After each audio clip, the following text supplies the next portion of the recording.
नमस्कार। और आज हम साइंस के अंदर बात करने वाले हैं एक ऐसे चैप्टर की जो सभी परीक्षाओं की दृष्टि से बहुत इंपॉर्टेंट है, जिसका नाम है लाइट। लाइट या प्रकाश। प्रकाश का जो चैप्टर है उसके अंदर हम बात करेंगे लाइट के बारे में कि लाइट से जैसे परावर्तन हो गया, अपवर्तन हो गया, और भी बहुत सी चीजें हो गई, लेंस हो गया, दर्पण हो गया, इन सब चीजों के बारे में बात करेंगे। तो सबसे पहले हमारा जो चैप्टर का नाम है वो है प्रकाश, यानी कि लाइट। तो प्रकाश से हम क्या समझ सकते हैं? एक्चुअल में जो प्रकाश है वो क्या है, इस चीज को हमें समझना पड़ेगा सबसे पहले। तो जो प्रकाश है उसको मैं ऐसे बोल सकता हूं कि जो लाइट है वो क्या है, एक प्रकार की एनर्जी है, ऊर्जा है। प्रकाश एक प्रकार की क्या है, ऊर्जा है। किस प्रकार की ऊर्जा है? ऊर्जा किसी भी अलग अलग प्रकार की हो सकती है, यानी कि अनेक प्रकार की एनर्जी यूनिवर्स में अवेलेबल होती है। तो ये जो लाइट की बात कर रहे हैं वो किस प्रकार की ऊर्जा है? प्रकाश एक ऐसी ऊर्जा है जो दृष्टि संवेदना उत्पन्न करती है। क्या उत्पन्न करती है? दृष्टि संवेदना उत्पन्न करती है। दृष्टि संवेदना उत्पन्न करती है। कि भाई दृष्टि संवेदना से क्या मतलब हुआ? दृष्टि संवेदना से हमारा मतलब हुआ कि एक ऐसी एनर्जी जिसके कारण हम चीजों को या विषय वस्तुओं को देख पाते हैं, उसको बोलते हैं दृष्टि संवेदना। तो ये कैसे दृष्टि संवेदना कैसे उत्पन्न हुई? प्रकाश से। या फिर यूं बोले तो हम किसी चीज को देख पा रहे हैं, मैं आपको देख पा रहा हूँ, आप मुझे देख पा रहे हैं, अगर सामने बैठे तो मैं किसी विषय वस्तु को देख पा रहा हूँ, मैं इस मार्कर को देख पा रहा हूँ। तो इन सब चीजों को किस माध्यम से देख पा रहे हैं? तो जैसे देखिए, प्रकाश है वो एक क्या है, एनर्जी है जो कि क्या उत्पन्न करता है, दृष्टि संवेदना उत्पन्न करता है, जिसके माध्यम से हम चीजों को देख सकते हैं, वस्तुओं को देख पाते हैं। जैसे कि मान लीजिए ये सूर्य है, या जैसे हम रूम में है तो ये लाइट है, कुछ भी मान लीजिए, और यहाँ पे कोई चीज पड़ी है, यहाँ पे कोई एक चीज पड़ी है, और यहाँ पे एक इंसान है। तो ये किस हिसाब से हम किसी चीज को देख पाते हैं? तो जो सूर्य या कोई लाइट है उससे प्रकाश है वो सीधी रेखा में आके आया यहाँ पे, तो इस विषय वस्तु पे या इस चीज के ऊपर, इस ऑब्जेक्ट के ऊपर जब लाइट पड़ेगी तो वो लाइट गिरने के साथ रिफ्लेक्ट हो जाएगी। तो यहां से प्रकाश वापस क्या होगा, फैलेगा। प्रकाश का विसरण का गुण होता है, प्रकाश विसरित होता है, फैल जाता है, विसरित हो जाता है। प्रकाश है वो विसरित हो जाता है। तो यहां से जब प्रकाश फैलेगा इस ऑब्जेक्ट के ऊपर गिरने के बाद, तो यहां से एक सीधी रेखा अपनी आंखों की तरफ भी दृष्टि रेखा बनेगी। तो आंखों की तरफ जो दृष्टि रेखा बनेगी उसके माध्यम से हम क्या कर पाते हैं, इस चीज को देख पाते हैं। और ये बहुत नैनो सेकेंड्स में होने वाली प्रक्रिया है। ऐसा नहीं है कि भाई ये 5 मिनट तक तो प्रकाश गिरेगा, अगले 5 मिनट में हमें दिखेगा। हम इंस्टेंट किसी चीज को देख पाते हैं। इसका क्या रीजन है? जो प्रकाश की गति है, speed of light, speed of light यानी कि प्रकाश की गति, वो है 3 × 10⁸ मीटर प्रति सेकेंड। यानी कि प्रकाश इस गति से गमन करता है। यानी कि ये लाइट है, या लाइट से प्रकाश जब आता है या सूर्य से जब प्रकाश आता है तो उसकी गति कितनी है, 3 × 10⁸ मीटर प्रति सेकेंड। यानी कि 1 सेकेंड में प्रकाश इतनी गति करता है। तो इस स्पीड की वजह से हम चीजों को क्षण भर में देख पाते हैं या इंस्टेंट देख पाते हैं। तो इसलिए हम क्या बोल सकते हैं कि प्रकाश एक ऐसी ऊर्जा है जो दृष्टि संवेदना उत्पन्न करता है, जिसके माध्यम से हम अलग अलग चीजों को देख पाते हैं। अब इसी में जैसे आगे बात करें प्रकाश के अलग अलग गुणों की, तो देखो प्रकाश की बारे में और क्या क्या पढ़ सकते हैं कि प्रकाश की द्वैत प्रकृति होती है। द्वैत प्रकृति से क्या मतलब हुआ हमारा, दोहरी प्रकृति। द्वैत यानी दोहरी प्रकृति होती है। 2 सिद्धांत दिए हुए हैं प्रकाश के, एक तो तरंग सिद्धांत और एक कण सिद्धांत। तरंग सिद्धांत के अंदर क्या है, तरंग सिद्धांत हमें क्या बताता है कि प्रकाश है वो एक तरंग के रूप में गति करता है। तरंग के रूप में गति करने का मतलब क्या हुआ कि कौन सी तरंग, विद्युत चुंबकीय तरंगों के रूप में प्रकाश क्या करता है, सीधी रेखा में गमन करता है। और एक और सिद्धांत दिया जिसको क्या बोलते हैं हम, कण सिद्धांत। कण सिद्धांत यानी प्रकाश कणों से निर्मित है जो बहुत तीव्र गति से सीधी रेखा में गमन करते हैं। तो जो तरंग सिद्धांत है उसमें एक याद रखने योग्य चीज ये भी है कि किसी भी भौतिक माध्यम की आवश्यकता नहीं होती प्रकाश को गमन करने के लिए या गति करने के लिए। किसी भौतिक माध्यम की आवश्यकता नहीं होती। इससे हम एक चीज और ये भी समझ सकते हैं कि प्रकाश जो है वो निर्वात में भी गति कर सकता है और किसी भी माध्यम में गमन कर सकता है और बिना माध्यम भी गमन कर सकता है। ये प्रकाश का एक गुण है। और इसमें देखो एक चीज मुख्य ये है कि प्रकाश को परिभाषित करने वाला मूल कण को क्या कहते हैं? फोटोन कहते हैं। मूल कण को क्या कहते हैं? जिसके माध्यम से प्रकाश को परिभाषित किया जा सके उसको क्या कहते हैं? फोटोन कहते हैं। तो यहाँ पे हमने प्रकाश की चाल की बात की, जो कि क्या है 3 × 10⁸ मीटर प्रति सेकंड। और एक इसके अंदर हम बात करें तरंग दैर्ध्य की, प्रकाश की तरंग दैर्ध्य, तो वो होती है लगभग 4000 एंगस्ट्रॉम से 8000 एंगस्ट्रॉम। तो ये प्रकाश की क्या हो गई? तरंग दैर्ध्य हो गई। तो ये सिंपल सी चीजें हैं जो याद रखनी होती है, छोटे क्वेश्चन बनते हैं यहाँ से। अब जैसे यहाँ पे देखिए, अब हम बात कर रहे हैं प्रकाश के परावर्तन की। प्रकाश का परावर्तन जिसके माध्यम से हम चीजों को देख पाते हैं, दृष्टि रेखाएं बन पाती है, दृष्टि संवेदना उत्पन्न हो पाती है, उस गुण को क्या कहते हैं? प्रकाश का परावर्तन। अब परावर्तन क्या है? परावर्तन को बेसिकली हम ऐसे समझ सकते हैं कि जैसे कहीं से एक लाइट आ रही है और वो उस सतह से टकरा के वापस जा रही है, तो प्रकाश के परावर्तन क्या बताता है हमें? कि जब प्रकाश की किरण किसी चिकनी सतह पर आपतित होती है, उसी माध्यम में वापस लौट आती है। प्रकाश की किरण है वो किसी एक माध्यम में, अभी हम चित्र से भी समझेंगे कि किसी एक माध्यम में आपतित होती है तो वापस उसी माध्यम में वापस लौट जाती है। इसे प्रकाश का क्या कहते हैं? परावर्तन कहते हैं। जैसे देखिए, परावर्तन 2 प्रकार का होता है। एक तो होता है नियमित परावर्तन। परावर्तन का एक प्रकार है नियमित परावर्तन, दूसरा है विसरित परावर्तन। एक तो है नियमित और एक है विसरित। ये दोनों क्या है इसको समझिए। नियमित परावर्तन देखो, यहाँ नियमित परावर्तन का मतलब ये होता है, इसको हम ऐसे समझ सकते हैं, नियमित और विसरित परावर्तन को समझने के लिए देखिए, एक तो है प्रकाश के परावर्तन की बात कर रहे हैं जब हम, रिफ्लेक्शन ऑफ लाइट, प्रकाश का परावर्तन। प्रकाश के परावर्तन के 2 भाग हुए, एक तो हुआ नियमित परावर्तन और एक हुआ विसरित परावर्तन। अब इसमें एक चीज आपको ये समझना पड़ेगा कि ये जरूरी नहीं कि प्रकाश एक सीधी सतह से ही परावर्तन होता है। प्रकाश का परावर्तन किसी भी प्रकार की सतह से हो सकता है, सीधी सतह से भी हो सकता है, उबड़ खाबड़ सतह से भी हो सकता है। इसको समझने की आवश्यकता है। नियमित परावर्तन का मतलब क्या हुआ कि जैसे ये कोई एक सरफेस है, ये एक सरफेस हो गया हमारा, यहां से प्रकाश की किरण आई, तो यहाँ पे इसको आने को क्या बोलते हैं? आपतन, और वापस जाने को क्या बोलते हैं? परावर्तन। तो जो आपतित हुई किरण, तो ये आपतित किरण हुई, ये वापस इस सतह से टकरा के क्या हो जाती है? परावर्तित हो जाती है। क्या हो जाती है? परावर्तित। यहां से तो किरण क्या हुई? आपतित हुई, और यहां से किरण क्या हुई? परावर्तित हुई। तो आपतित किरण और परावर्तित किरण, ये मतलब नियमित परावर्तन का ये मतलब हुआ कि जिस एंगल के साथ ये आपतित होगी उसी एंगल के साथ ये वापस क्या हो जाएगी? परावर्तित हो जाएगी। आई बात समझ में? विसरित परावर्तन का, विसरित परावर्तन में जब सतह उबड़ खाबड़ हो, तो जैसे मान लो कि प्रकाश एक तो यहाँ पे आपतन होगा और एक प्रकाश यहाँ पे आपतित होगा, तो इन दोनों सतहों में फर्क पड़ेगा कि एक यहाँ से ये इस दिशा में जा सकता है, ये वापस इस दिशा में जा सकता है, या ज्यादा इधर जा सकता है, यानी कि एक नियमित पथ नहीं होगा इनका। नियमित परावर्तन के अंदर उनका एक नियमित पथ होता है, फिक्स पथ होता है, फिक्स एंगल होता है, लेकिन विसरित परावर्तन में ऐसा नहीं होता है। इसको हम यहां से समझ सकते हैं। देखो, ये आपतित किरणें हैं और इस दिशा में क्या हो गई? ये परावर्तन हो गया इनका। तो नियमित परावर्तन जहां परावर्तित किरणें एक दूसरे के समांतर होती है।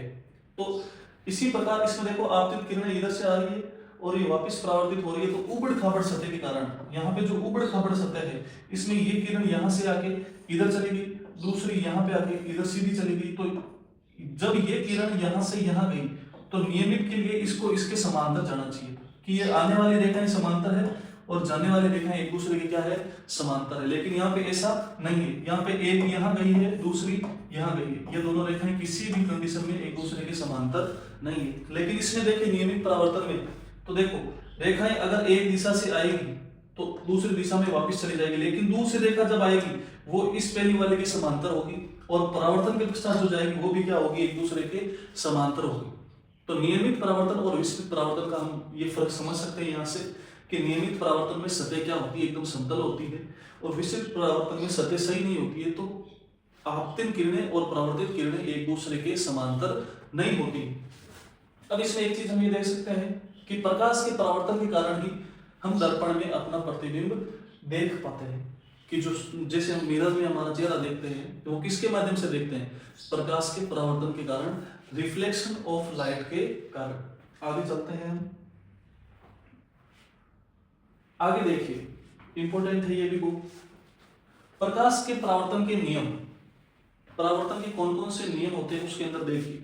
सबसे पहला नियम देखिए, आपतन बिंदु पर आपतित किरण द्वारा अभिलंब के साथ निर्मित कोण आपतन कोण, परावर्तित किरण द्वारा अभिलंब के साथ निर्मित कोण परावर्तन कोण। आपतन कोण को क्या बोलते हैं?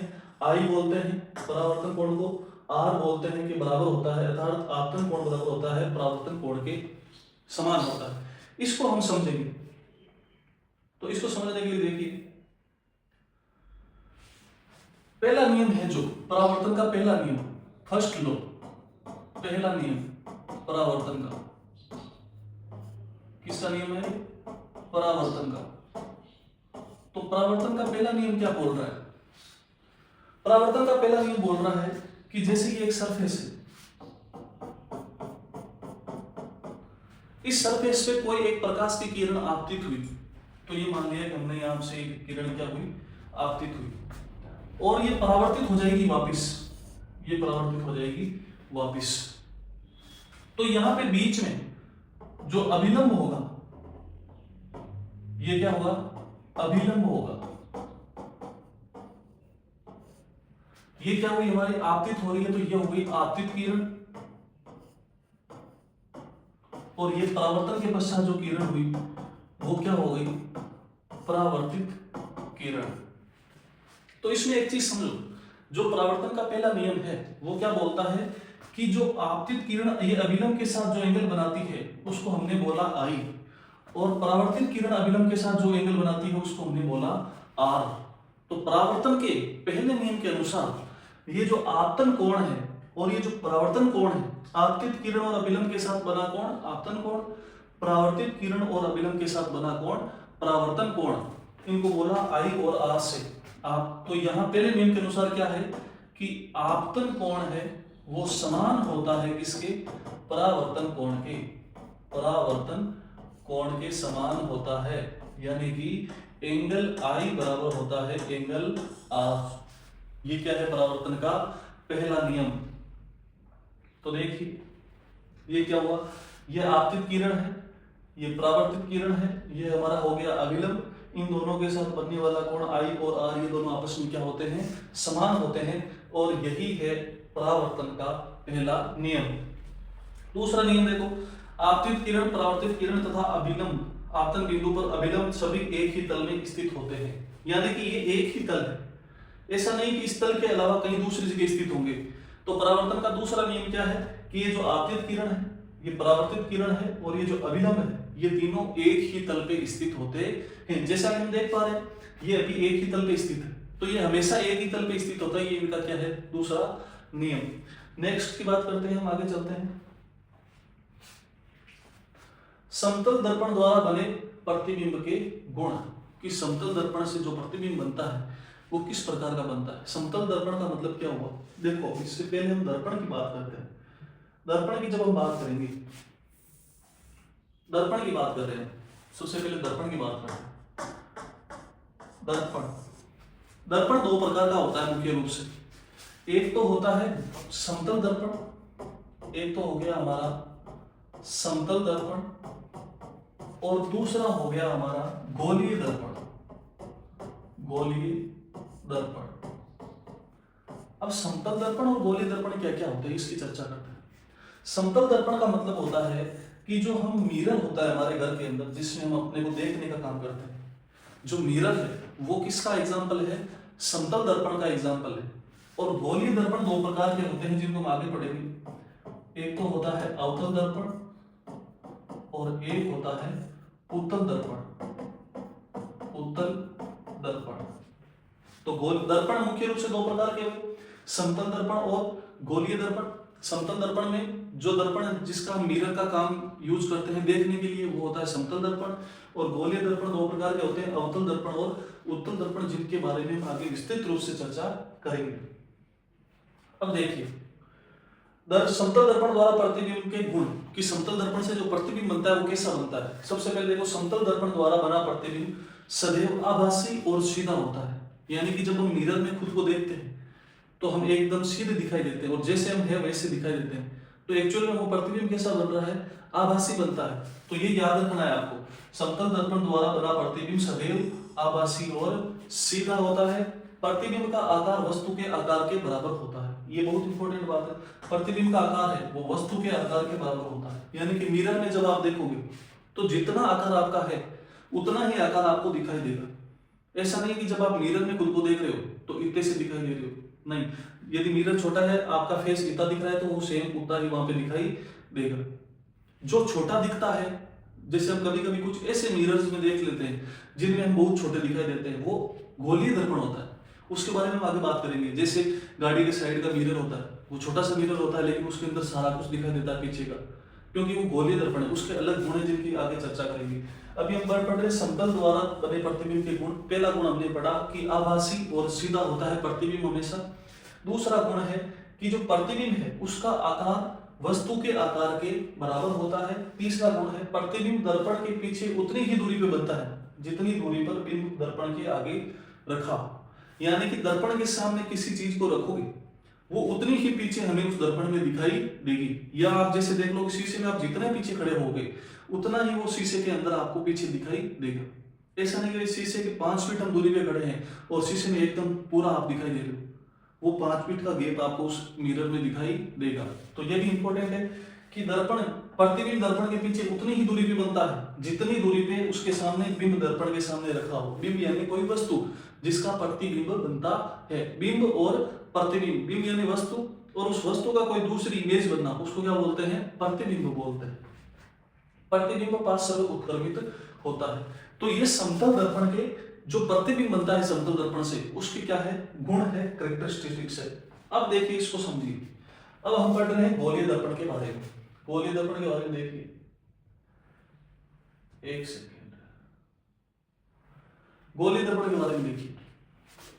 एक दर्पण जिसकी परावर्तक सतह कांच या प्लास्टिक के खोखले गोले का भाग है गोलीय दर्पण कहलाता है। इसको समझिए, क्या लिखा कि जिसकी परावर्तक सतह कांच या प्लास्टिक के खोखले गोले का भाग होती है, क्या कहलाता है, गोलीय दर्पण। गोलीय नाम ही वहीं से है कि कोई खोखला गोला है, वहां से हमें प्राप्त हुआ तो वो क्या कहलाएगा, गोलीय दर्पण कहलाएगा। जैसे इसको समझने के लिए 2 गोले बनाए गए, ये मान लिए 2 खोखले गोले हैं कांच के या प्लास्टिक के भी हो सकते हैं। अब यहां से मैं इसको काट लूं, जैसे इसको देखिए आप,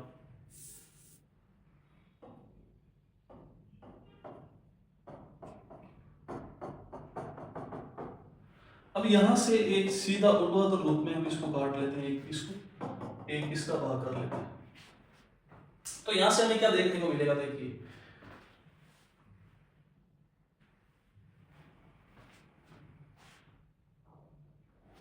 यहां से काटने के बाद में जो ये हिस्सा है इसका, यहां से लेके यहां तक का, ये अलग से कट के बाहर आ गया और यहां से ये हिस्सा कट के बाहर आ गया। तो ये किससे काटा हमने, इस गोले से काटा। और काटने के बाद में अब इसका एक भाग तो क्या होता है, अपारदर्शी होता है।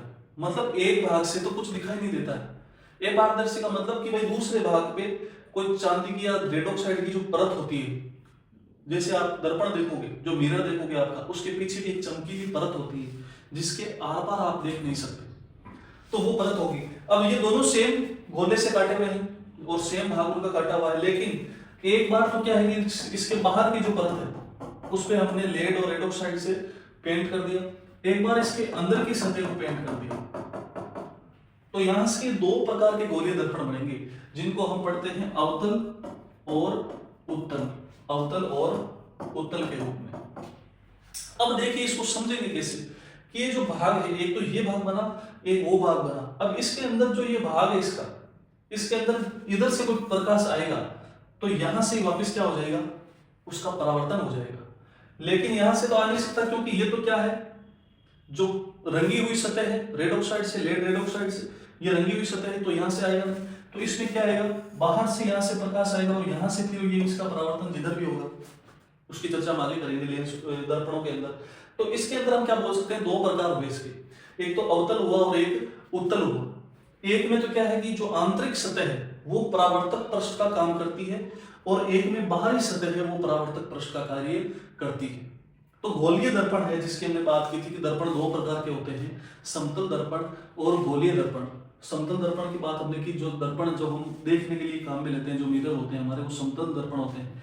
गोलीय दर्पण वो होते हैं जो एक खोखले गोले के पृष्ठ से काट के बनाए जाते हैं, और उनकी आंतरिक और बाहरी सतह जब परावर्तक पृष्ठ का कार्य करती है तो वो अवतल और उत्तल दर्पण कहलाते हैं। अब इसमें क्या लिखा हुआ है, गोलीय दर्पण बनाने के लिए दो वक्र पृष्ठों में से एक पर चांदी की परत रेड ऑक्साइड के आवरण चढ़ाते हैं। ठीक बात है, इसकी बात हमने कर ली। दर्पण का एक भाग अपारदर्शी और दूसरा भाग परावर्तक पृष्ठ बन जाता है। अब जैसे इसका जो बाहरी भाग है, इसका जो ये बाहरी भाग है, ये तो क्या हो गया, अपारदर्शी हो गया, और जो अंदर का भाग है वो क्या हो गया, परावर्तक पृष्ठ हो गया। सेम इसी प्रकार इसके अंदर जो आंतरिक भाग था वो तो क्या हो गया, अपारदर्शी हो गया, और जो बाहरी भाग था वो क्या हो गया, परावर्तक पृष्ठ का कार्य करने लग गया। ठीक बात है, आगे चलते हैं यहां से। तो यहां से आगे चल के देखेंगे, इसको समझिए आप। दर्पण की परावर्तक सतह की प्रकृति के आधार पर गोलीय दर्पणों को अवतल व उत्तल दर्पण के रूप में वर्गीकृत किया जाता है। अभी हमने बात की कि दो प्रकार के गोलीय दर्पण हुए, उनकी परावर्तक सतह आंतरिक होगी, बाहरी होगी। दो प्रकार की कंडीशन हो सकती है, या तो बाहरी सतह परावर्तक पृष्ठ होगी या आंतरिक सतह परावर्तक पृष्ठ होगी। अब कौन सी सतह परावर्तक पृष्ठ है, उस आधार पर दर्पण को, गोलीय दर्पण को दो भागों में बांटा जाता है। एक तो है अवतल दर्पण और एक है उत्तल दर्पण। अब इसमें देखो अवतल दर्पण, जैसे पहला है हमारा अवतल दर्पण। परिभाषा क्या है आप भी बता सकते हो, अभी हमने चर्चा की इसकी, कि ऐसा गोलीय दर्पण जिसकी आंतरिक खोखली सतह परावर्तक सतह के रूप में कार्य करती है। जिसकी आंतरिक खोखली सतह किसके रूप में कार्य करती है, परावर्तक सतह के रूप में कार्य करती है, क्या कहलाता है, अवतल दर्पण कहलाता है। और जब बाहरी सतह परावर्तक पृष्ठ के रूप में कार्य करेगी तो वो क्या कहलाएगा, उत्तल दर्पण कहलाएगा। सिंपल सी बात है। अब इसमें देखो, ये हमारा खोखला गोला का वो काटा हुआ पृष्ठ था जिसको हमने दर्पण बोला, गोलीय दर्पण। अब ये कौन सा गोलीय दर्पण है, इसकी जो बाहरी सतह है वो तो क्या है,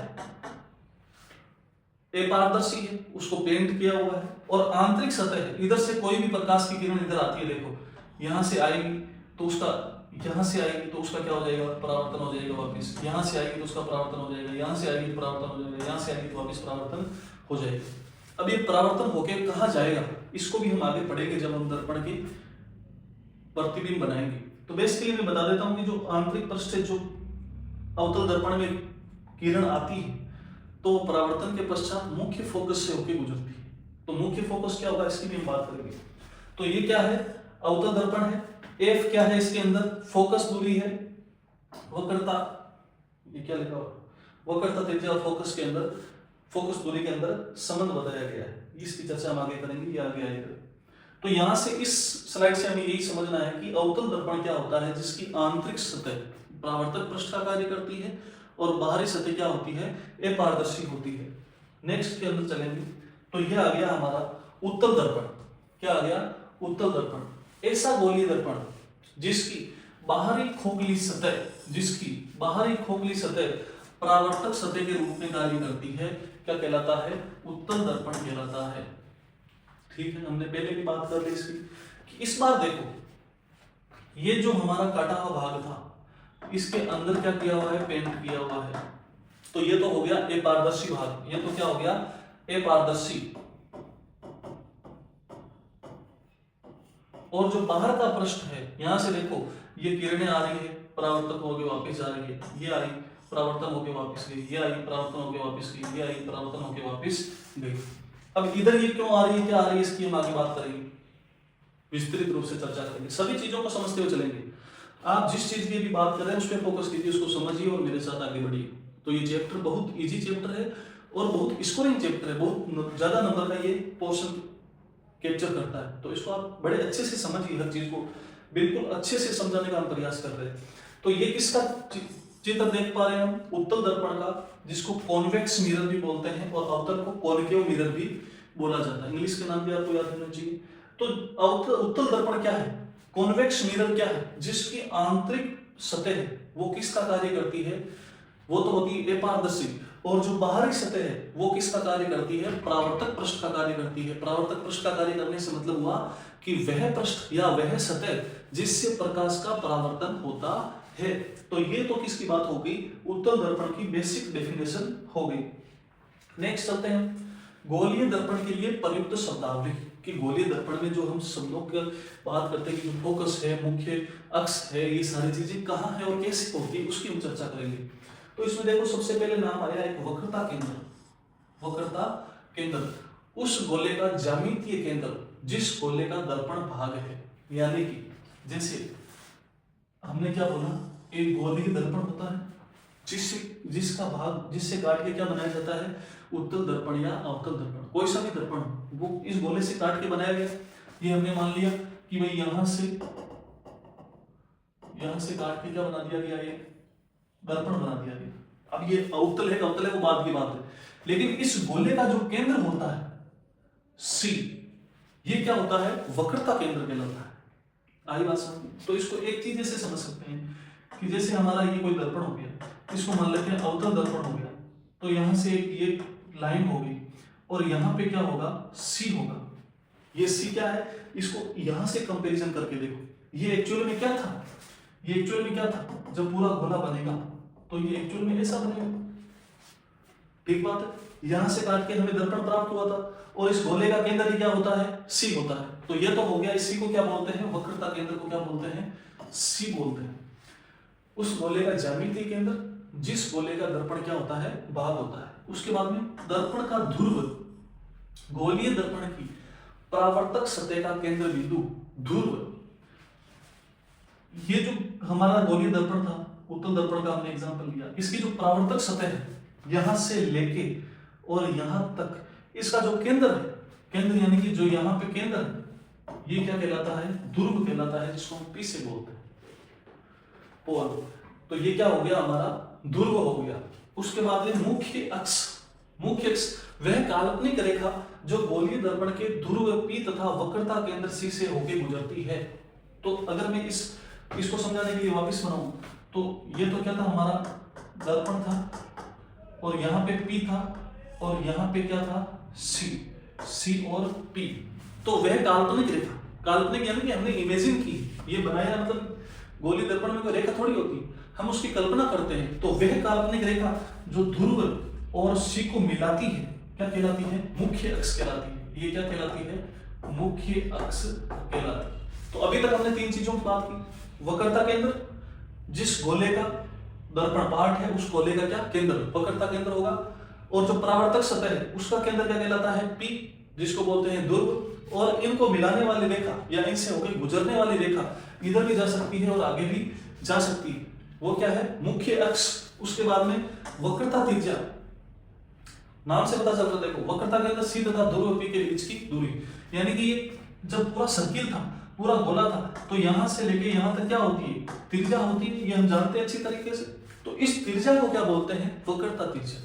या इसकी सिंपल सी डेफिनेशन ऐसे बोल सकते हैं कि वक्रता के अंदर सी से ये ध्रुव पी तक की दूरी है, वो क्या कहलाती है? वक्रता त्रिज्या कहलाती है।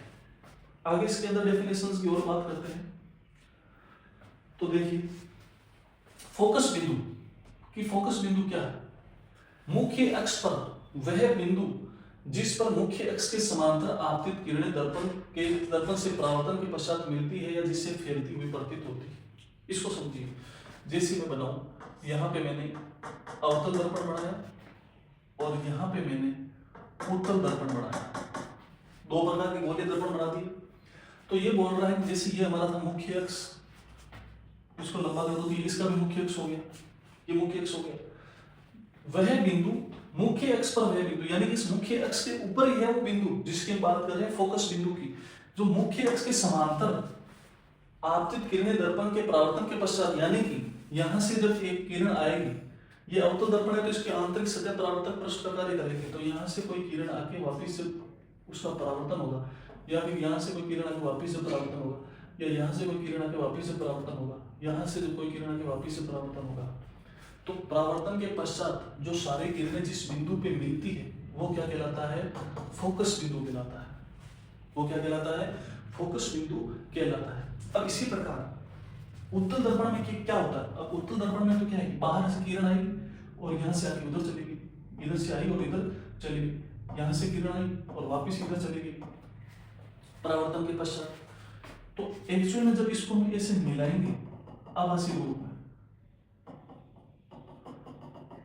तो ये एक बिंदु पे मिलती हुई प्रतीत होगी इधर की तरफ। अब इधर तो मिलेगी नहीं क्योंकि परावर्तन की तरफ वापस हुई ऊपर की तरफ चली जाती है। तो यहाँ से मिलती हुई जिस बिंदु से प्रतीत होती है, जिस बिंदु से फैलती हुई प्रतीत होती है, तो वो अवतल दर्पण उत्तल दर्पण के लिए वो क्या कहलाएगा? फोकस बिंदु एफ कहलाएगा। समझ गई बात? अब फोकस दूरी, फोकस दूरी क्या है? इस फोकस का नाम आ गया। तो जैसे वक्रता त्रिज्या क्या थी? सी से मुख्य ध्रुव की दूरी जो सी है, यहाँ पे फोकस है, मान लो यहाँ पे सी है, तो यहाँ से यहाँ तक क्या थी? वक्रता त्रिज्या थी। तो फोकस दूरी क्या होगी? जिसको कैपिटल एफ से लिखा जाता है। फोकस बिंदु तथा ध्रुव पी के बीच की जो दूरी है वो क्या कहलाएगी? फोकस दूरी कहलाएगी। ये फोकस है और ये हो गया हमारा पी, तो इनके बीच की जो दूरी है वो कहलाएगी फोकस दूरी। इसी प्रकार यहाँ से यहाँ की दूरी है वो क्या कहलाएगी? फोकस दूरी कहलाएगी। नेक्स्ट, दर्पण का द्वारक।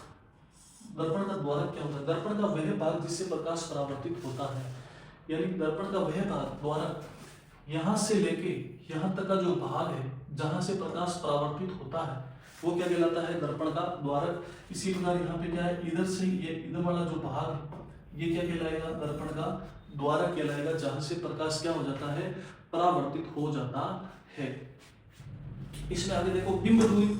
बिंब यानी कि जो वस्तु है जिसके प्रतिबिंब बनने की बात कर रहे हैं, तो दर्पण के ध्रुव पी से बिंब तक की दूरी क्या कहलाती है? बिंब दूरी। दूरियों की जब बात करेंगे, किसी भी दूरी की जब हम बात करेंगे दर्पण के, तो जो ध्रुव होता है उसी से ही दूरी की बात करेंगे, चाहे वो फोकस दूरी हो, चाहे वक्रता त्रिज्या हो, चाहे वो बिंब दूरी हो, चाहे वो प्रतिबिंब दूरी हो। तो बिंब दूरी क्या है? दर्पण के ध्रुव पी से बिंब तक की दूरी क्या कहलाती है? बिंब दूरी। प्रतिबिंब दूरी सेम, दर्पण के ध्रुव पी से प्रतिबिंब की दूरी क्या कहलाएगी? प्रतिबिंब दूरी। गोलीय दर्पण की फोकस दूरी एफ, वक्रता त्रिज्या आर की आती होती है। ये तो सिंपल सी बात है। गोलीय दर्पण, इसमें हमने क्या पढ़ा कि जो हमारा गोलीय दर्पण है उसकी जो फोकस दूरी एफ वो वक्रता त्रिज्या आर की आधी होती है, यानी कि एफ बराबर होता है आर बाई 2। एफ तो क्या है? फोकस दूरी, और आर क्या है? वक्रता त्रिज्या। तो फोकस दूरी है वो वक्रता त्रिज्या की हमेशा क्या होती है? आधी होती है। इस चीज का हमें ध्यान रखना है। आगे बात करते हैं। अब हम आगे हैं किरण आरेख द्वारा गोलीय दर्पण पर बने, गोलीय दर्पण पर बने प्रतिबिंबों का प्रदर्शन। क्या है? किरण आरेख, जैसे डायग्राम बोलते हैं, चित्र बोलते हैं, प्रकाशिकी के अंदर, ऑप्टिक्स के अंदर इनको हम क्या बोलते हैं? किरण आरेख बोलते हैं। कि जो प्रकाश की किरण आती है उससे बनने वाला आरेख क्या कहलाता है? किरण आरेख। ठीक है, तो जैसे ये चित्र लिखा हुआ है तो ये गलत है, इसके लिए क्या लिखना चाहिए था? किरण आरेख लिखना चाहिए था। इसका जो पहला नियम है, अब ये इंपॉर्टेंट पोर्शन है, यहाँ से समझ में आने के बाद ही आप आगे प्रतिबिंब बना सकते हो, इसके बिना प्रतिबिंब बनाना संभव नहीं है। तो इसको बड़े ध्यान से समझेंगे। इसका पहला नियम क्या है? पहला नियम है मुख्य अक्ष के समांतर दर्पण पर आपतित प्रकाश किरण, अपवर्तन नहीं, परावर्तन, परावर्तन लिखने वाले ने मिस्टेक कर दी है, परावर्तन के पश्चात दर्पण के मुख्य फोकस से होकर गुजरती है। यानी कि इस चित्र को देखो, इसका जो ये क्या है? मुख्य अक्ष। ये क्या है? मुख्य अक्ष। ये क्या है? मुख्य अक्ष। और इसकी जो बाहरी सतह है वो किसका कार्य कर रही है? एक पारदर्शी सतह है। और आंतरिक सतह किसका कार्य कर रही है? परावर्तक पृष्ठ का कार्य कर रही है। तो ये पहली बात तो ये बताओ मुझे, देखिए कौन सा दर्पण हुआ? अवतल दर्पण हो गया, जो यहाँ देख पा रहे हैं। कौन सा दर्पण है? अवतल दर्पण। तो पहला नियम क्या कहता है कि मुख्य अक्ष के समांतर कोई किरण आएगी, मुख्य अक्ष के समांतर कोई किरण आएगी, तो जो वहां से जब परावर्तन होगा तो वो परावर्तन के पश्चात जो फोकस है उससे गुजर जाएगी। आई बात समझ में? ये जिन भी होता है तो इस यहाँ पे जो किरण आएगी वो सारी किरणें मुख्य अक्ष के समांतर आएगी। अब जो हो चाहे यहाँ से आओ, चाहे यहाँ से आओ, यहाँ से आएगी तो भी वो कहाँ से गुजरेगी? फोकस से गुजरेगी। नीचे से आएगी तो भी वो कहाँ गुजरेगी? फोकस से गुजरेगी। ऊपर से आएगी तो भी वो कहाँ से गुजरेगी? फोकस से गुजरेगी। यानी कि पहला नियम क्या कहता है, गोलीय दर्पण से बने प्रतिबिंबों का पहला नियम क्या कहता है कि मुख्य अक्ष के समांतर जब कोई किरण आएगी, तो जैसे देखो ये तो अवतल दर्पण हो गया। उत्तल दर्पण की बात करें तो उत्तल दर्पण की बात करें उसको समझ लेते हैं एक बार के लिए। ये इस बार क्या हो गया, उत्तल दर्पण हो गया, ये मुख्य अक्ष हो गया। अब इधर से तो प्रकाश की किरण आ नहीं सकती क्योंकि ये तो पारदर्शी सतह है, परावर्तक पृष्ठ उधर है, तो उधर से कोई प्रकाश की किरण आएगी, ये मुख्य अक्ष के समांतर आएगी, और यहाँ पे मान लो इसका फोकस है, और इधर भी क्या है, सेम इसी दूरी पे इधर फोकस होगा। अगर यहाँ पे सी है तो यहाँ पे भी क्या होगा, सी होगा वक्रता के अंदर। तो ये क्या बोल रहा है, यहाँ पे जब प्रकाश की किरण आएगी तो उसका क्या हो गया, परावर्तन हो गया, ठीक है। लेकिन अब फोकस से कैसे गुजरेगी, तो इसको जब हम मिलाएंगे, इसको जब हम ऐसे मिलाएंगे तो ये इस बिंदु से गुजरेगी, तो ये क्या है, फोकस, और इधर हो गया इसका सी। ये सेम ही दूरी का होता है, इसे बनाने में ऐसा होता है। तो पहला नियम क्या कहता है कि कोई सा भी दर्पण हो, अगर कोई किरण मुख्य अक्ष के समांतर आपतित होती है तो वो परावर्तन के पश्चात फोकस से होकर गुजरती है। तो अवतल दर्पण में तो सीधा फोकस से होकर गुजरी, और उत्तल दर्पण में क्या हुआ कि जाएगी तो किरण उधर, लेकिन उसको पीछे तक बढ़ाएंगे तो वो कहाँ पे आके मिलेगी, फोकस से गुजरेगी। तो जैसे मान लो यहाँ से कोई एक किरण आई तो वो परावर्तन के पश्चात इधर चली जाएगी, लेकिन ये इसको मिलाओगे तो ये क्या, फोकस से होके गुजरेगी। तो ये पहला नियम हो गया। वापस रिपीट कर देता हूँ कि कोई भी प्रकाश की किरण मुख्य अक्ष के समांतर आएगी तो वो परावर्तन के पश्चात फोकस से होके गुजरेगी, ये हो गया पहला नियम। इसके बाद में दूसरा नियम देखो, वक्रता केंद्र से होकर गुजरने वाले प्रकाश किरण उसी पथ पर वापस आपतित होती है। यानी कि ये देखो, ये भी हमारा अवतल दर्पण बनाया हुआ है। अब इसमें क्या है कि वक्रता जो बिंदु सी से किरण आएगी ये इधर गई, और ये परावर्तन के पश्चात भी वापस इसी रेखा में आ जाएगी। इसको समझना पड़ेगा कि जैसे उत्तल बनाएंगे तो उत्तल दर्पण जैसे ये यहाँ पे क्या हो गया, सी हो गया, यहाँ पे भी क्या हो गया, सी हो गया। तो यहाँ से कोई किरण आएगी, ठीक है, तो वापस इसी रेखा में क्या हो जाएगी, वापस चली जाएगी। आई बात समझ में? या फिर बोलो कि इधर से आएगी, इधर से आके यहाँ पे आएगी तो वापस इसी रेखा में वापस चली जाएगी। तो जब अब चित्र बनाना है तो जब एक समांतर किरण आती है यहाँ से और ऐसे चली जाती है तो वो फोकस पे मिलती हुई प्रतीत होती है। यहाँ पे एक मान लो और यहाँ पे सी मान लो, तो इसको जब बढ़ाएंगे ऐसे तो फिर ये जब मिलेगी तो वहां पे क्या होता है, प्रतिबिंब का निर्माण होता है। आगे पढ़ेंगे अच्छे से, दिक्कत वाली कोई बात नहीं, अभी इनको समझिए आप नियमों को।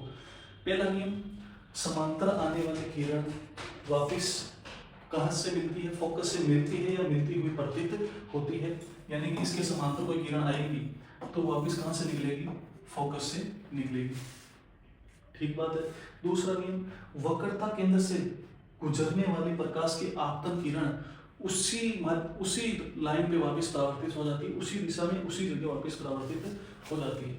वक्रता केंद्र से गुजरने वाली प्रकाश किरण उसी पथ पर वापस परावर्तित हो जाती है या आपतित हो जाती है।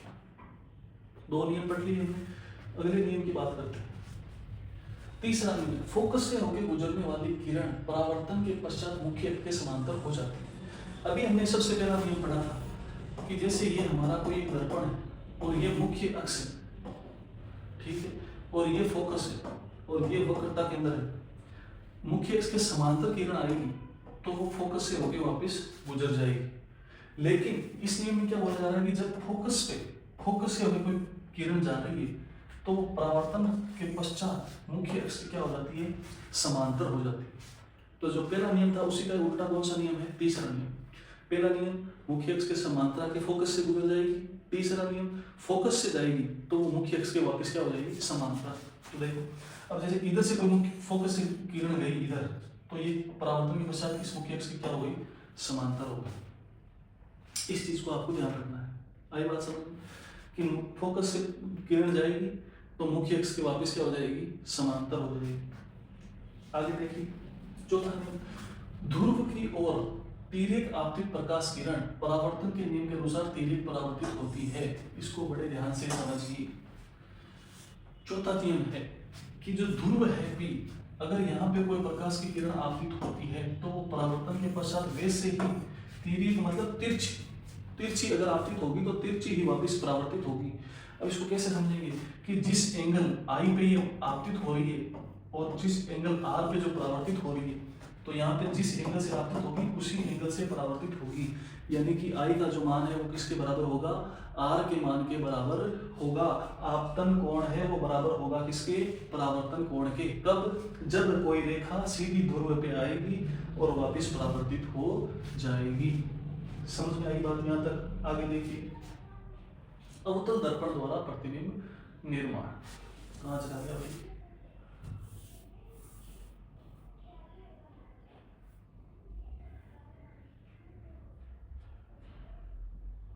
अब इसको समझने से पहले हम एक चीज समझते हैं वापस, एक बार हम रिवाइज कर लेते हैं, जो जो चीजें हमने पढ़ ली है उनको रिवाइज कर लेते हैं।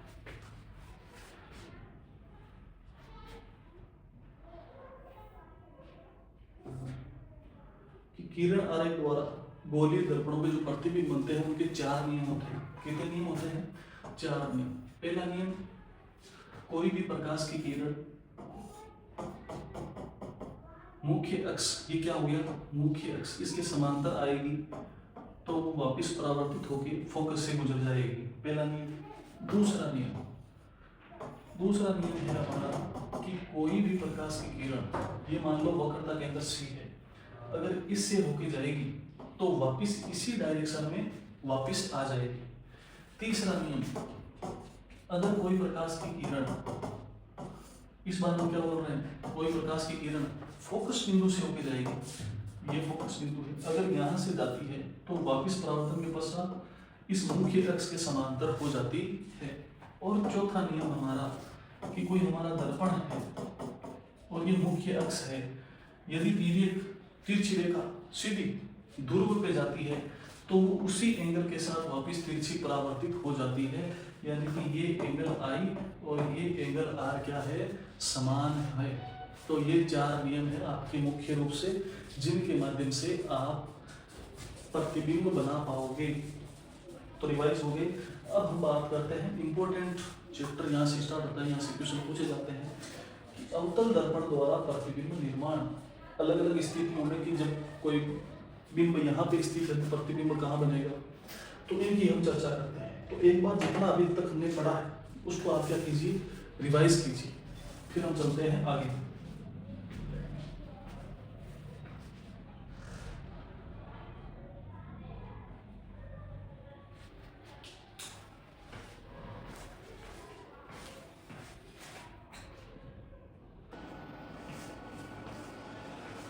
हाँ, तो देखिए अब हम बात करेंगे अवतल दर्पण द्वारा प्रतिबिंब निर्माण की। अभी तक हमने जो बात की थी वो बात की थी प्रकाश के परावर्तन की, कि प्रकाश का परावर्तन कैसे होता है, उसके 4 नियम कौन कौन से हैं। अब हम बात करेंगे उन नियमों की सहायता से, 4 में से किन्हीं 2 नियमों का प्रयोग करना होता है, और उन नियमों की सहायता से हम बात करेंगे कि प्रतिबिंब कैसा बनेगा। कोई भी बिंब है जब वो अलग अलग स्थितियों पे होगा तो उसका प्रतिबिंब अलग अलग स्थितियों पे कैसा बनेगा। तो सबसे पहली कंडीशन हमारे पास है, जब बिंब दर्पण की, जब बिंब कहाँ हो, जब बिंब दर्पण के फोकस पर हो, जब बिंब कहाँ हो, दर्पण के फोकस बिंदु पे बिंब हो तो प्रतिबिंब कैसा बनेगा। और प्रतिबिंब कैसा बनेगा, ये पूरा प्रोसेस सेम है, इसको हमें समझना पड़ेगा। तो जब एक समझ लोगे एक स्थिति तो बाकी स्थितियां आप आसानी से कर सकते हो। जो 4 रूल हमने पढ़े कि एक तो मैं रिवाइज करा देता हूँ पहला, कि जैसे कोई भी लाइन है वो मुख्य अक्ष के समानांतर जाएगी तो वो परावर्तन के पश्चात फोकस से होकर गुजरेगी। दूसरा, वक्रता के केंद्र से कोई भी किरण आपतित होगी तो परावर्तन के पश्चात उसी पथ पे वापस आएगी। तीसरा, अगर फोकस से कोई बिंदु आपतित होती है तो वो परावर्तन के पश्चात मुख्य अक्ष के समानांतर हो जाती है। चौथा, कोई भी इस ध्रुव पे किरण आपतित होती है तो उसी एंगल के साथ तिरछी वापस क्या हो जाती है, परावर्तित हो जाती है। तो इसमें देखो, जब बिंब कहाँ हो, फोकस के ऊपर स्थित हो, तो ये हमारा फोकस है और यहाँ पे कोई वस्तु है या बिंब है जिसका हमें प्रतिबिंब बनाना है। तो पहला नियम देखो, ये हमारा मुख्य अक्ष है सीपी, अब इसके समानांतर एक किरण आपतित हुई प्रकाश की और परावर्तन के पश्चात कहाँ से गुजरेगी, फोकस से होके गुजरेगी। तो ये फोकस से होके गुजर गई, ये पहली कंडीशन हमने फॉलो की। दूसरी कंडीशन, जब सी से कोई भी किरण आपतित होगी तो परावर्तन के पश्चात उसी पथ पे वापस क्या आ जाएगी, वापस आ जाएगी परावर्तन के पश्चात। तो जब ये दोनों किरणें मिलेंगी तो ये कहाँ मिलेगी, ये समानांतर चलने वाली किरणें हैं। तो समानांतर चलने वाली किरणें अनंत पे मिलना बोल सकते हैं उनको, क्योंकि वो संभव नहीं है कि कहीं पे मिल सके। तो इसको क्या पता कि ये कहाँ मिल रही है, अनंत पे मिल रही है। तो जहाँ किरणें मिलती है वहीं पे प्रतिबिंब का निर्माण होता है। और एक चीज समझने वाली ये है, जो हमारा मुख्य अक्ष है, इसके नीचे जब प्रतिबिंब बनता है तो वो उल्टा प्रतिबिंब बनता है। तो अब इसके जो परिणाम है वो आपको याद रखना चाहिए कि जब बिंब दर्पण के फोकस पर हो तो वास्तविक और उल्टा प्रतिबिंब बनता है, अत्यधिक बड़ा प्रतिबिंब बनता है, और कहाँ बनता है, अनंत पर बनता है। यहाँ पे वही चीज जो यहाँ पढ़ी हमने वही यहाँ दिखाई दे रही है कि नीचे बनेगा तो उल्टा बनेगा, और वास्तविक बनेगा। अवतल दर्पण से बनने वाले लगभग सभी प्रतिबिंब वास्तविक और उल्टे होते हैं। कुछ कंडीशन में अगर सीधा होगा तो वो आभासी होगा, उसकी भी हम चर्चा करेंगे। तो ये समानांतर किरणें गई, यानी कि अनंत पे जाके इसका प्रतिबिंब का निर्माण हो रहा है। अगली कंडीशन की जब हम बात करें तो अगली कंडीशन क्या है हमारे, देखिए अगली कंडीशन है हमारे कि जब बिंब है वो वक्रता केंद्र सी पर, बिंब कहाँ हो, वक्रता केंद्र सी पर। बिंब वक्रता केंद्र सी पर हो तो क्या होगा, देखो ये वक्रता केंद्र सी है, इसके ऊपर हमारा बिंब है। तो हमने क्या किया कि 4 नियमों में से किन्हीं 2 नियमों का हमें पालन करना है।